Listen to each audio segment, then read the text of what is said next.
I'm dressed as per the standing orders.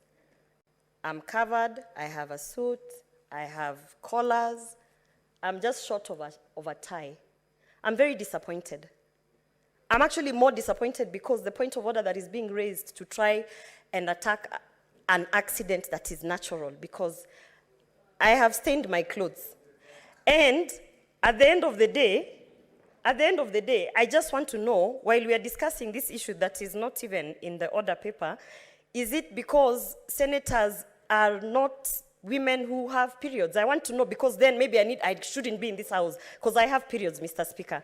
And on my way here, I actually stained my dress. So, and this is the period stigma, Mr. Speaker. This is the period stigma that is making our girls kill themselves. We have a girl who killed herself because of the same issue that I'm going through. And now I understand why. Because it is the women who actually are trying to make this a crime. Because maybe it's Valentine's Day. Because maybe Valentine's Day we are not supposed to have our periods. I am shocked that someone can stand here and say that the house has been disgraced because a woman has had her period. So women are not supposed to be in the Senate because we have periods. I don't understand. I'm in trousers. I've covered my... Honestly, the most someone can do is come to me and tell me, I'm sorry, are you having period cramps? Shall I give you painkillers? But instead, I am actually being castigated for having my period. So what we need to now talk about is, do women belong in the Senate? Because to try and pretend that women do not have periods because they are in the Senate, this is a very natural thing, and I'm very embarrassed and I'm very, very upset, Mr. Speaker. Protect me.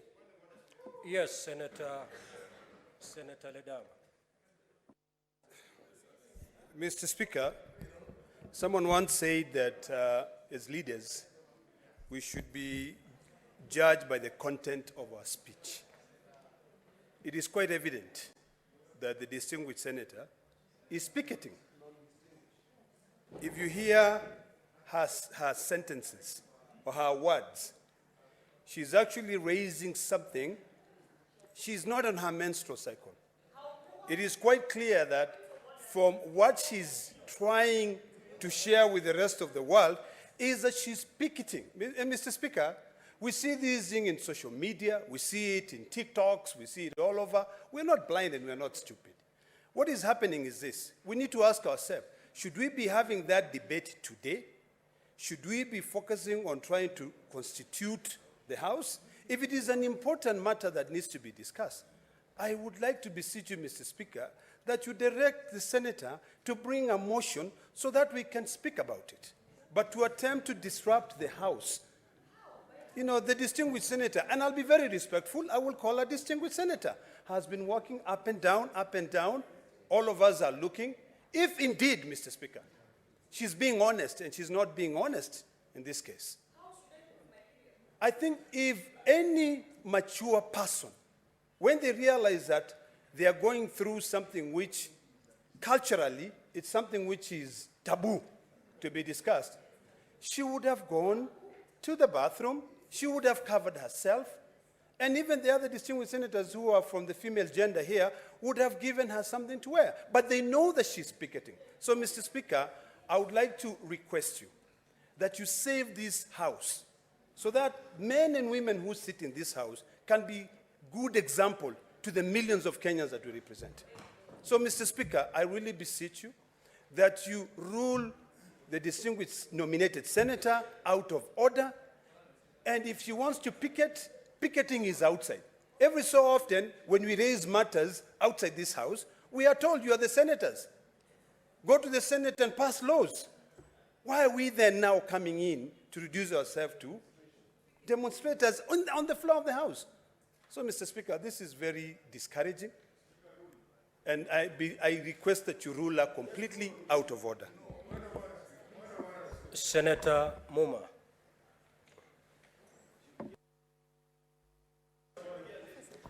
Thank you, Mr. Speaker. Whatever is going on, I think Gloria has achieved to get the Senate to discuss something that is pertinent. The manner in which she may have done it may be not acceptable to the senators, But periods are a natural process that women go through in this country. Mr. Speaker, there are many girls who cannot access pads.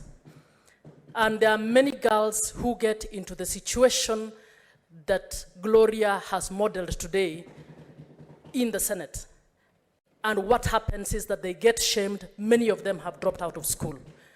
Mr. Speaker, Gloria may have done it in the most glory manner to you people or to us as a Senate, but I plead that we rule that Gloria possibly brings a substantive motion that can enable us in this country to discuss issues that we call taboo, issues that we call shame, but issues that affect millions of girls in this country who need support from us. So even as we rule, I will plead that you look at the bigger picture than at the offending aspects of Gloria or the person who is bringing the issue. Thank you, Mr. Speaker. Thank you, Senators. Indeed, menstrual cycle is a natural act.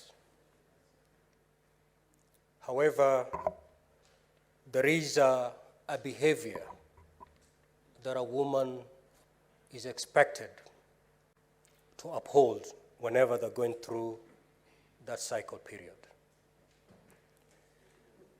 Senator Gloria, as you have said that you are at that period, maybe 4 or 5 of our lady senators are in that period too, but they're not showing it, meaning they have taken the proper steps to deal with it. So having period is never a crime. How to handle those periods is where we begin to differ. Indeed, if you read the Bible and even the Quran, if a woman is going through her periods, they're not even allowed to touch the Bible or the Quran.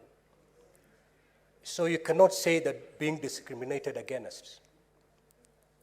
So Senator Gloria, I sympathize with you that you're going through the natural act of menstruation. You have stained your wonderful suit.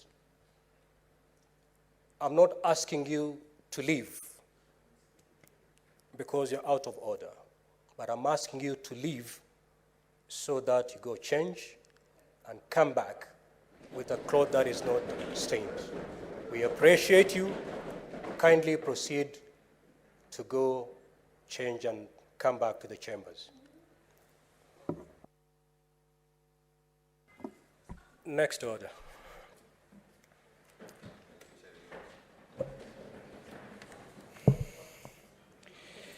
Order number 4, petitions.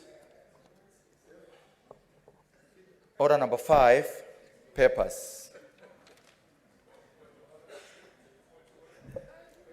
What is the point of order? Yes, Senator Kajua.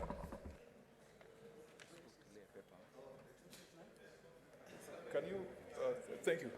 Mr. Speaker, what a way to start a session. But my point of order is based on the traditions, customs of Parliament, which, Mr. Speaker, you are very well versed with. On the first day of a session, the main business is constitution of the Senate Business Committee, which then processes the business that comes before the House. Mr. Speaker, I appreciate that the messages that you read are in the standing orders. There's a requirement that they be read at the first instance when the Senate sits. But the next order that we are going into, which is laying of papers, is neither urgent nor critical. And Mr. Speaker, even though some of the papers that the majority leader is about to lay are things that we should have done before, I wanted to get your guidance, because in the absence of a Senate Business Committee, because as we speak, we don't have a Senate Business Committee. It died with the last session. Would it be in order for this House to process business in the form of papers or any other subsequent order. Because what we have done, Mr. Speaker, this first session, the first day of the first session, is usually 2 or 3 minutes. It's usually 2 or 3 minutes. It's just to allow the SBC to be put in place. And then the SBC then can schedule. The SBC can agree on what should be in the order paper. So, Mr. Speaker, the papers, and Mr. Speaker, I beg for your protection, because Senator, be heard in silence, please. If you have an issue, you can make the intervention through the system, and I'll pick it up from here. because, honorable members, this is our first What is your substantive. point of order, Senator Sifuna? But I'm on a point of order. I'm on a point of order. Yeah, it's on a point of order. Disgust visually. I'm just disgusted. Oh, then have your seat. Proceed, Senator Kajwa. So, Mr. Speaker, Have your seat. Mr. Speaker, for avoidance of doubt, I'm rising on order number 43. Order number 43, as read with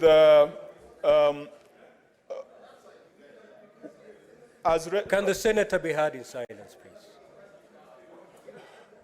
Mr. Speaker, the tone. The senator is on a point of order. Can he be heard in Standing silence? order number 43, as read alongside standing order number 190. And Mr. Speaker, the manner in which we begin a session will determine and dictate how this House is going to run for the next one session. And Mr. Speaker, I'm honestly fairly disappointed that on the first day of the first session, instead of focusing on the critical business of